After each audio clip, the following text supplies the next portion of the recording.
Жаңы жылдан кейін өкмөт өзүнүн структурасын түзүлүшүн өзгөртөт деген сөздөр болуп атат. Эгерде өзгөртө турган болсок, мен сунуш берет элем. Шу суу чарба мелиорация министрлиги же комитет кылып түзүү. Бүгүнкү күндө суу ар тараптарга, ар мекемелерге бөлүнүп кеткен. Мисалы айткан болсок, таза суу мамлекеттик курулуш архитектурада жүрөт.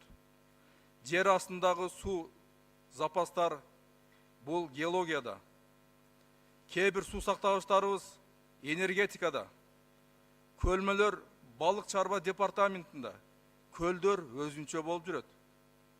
Бул туура эмес. Себеби көзөмөл кылганга мүмкүнчүлүк болбой жатат.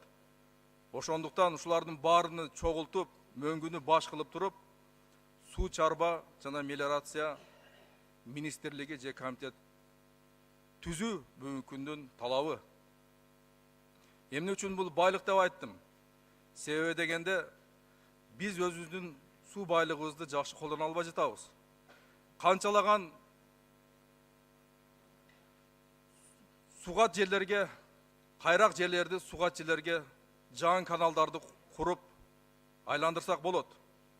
Суу жетпеген жерлерди мөмө жемиш, бак дарактарды отургузуп, бактарга айландырсак болот.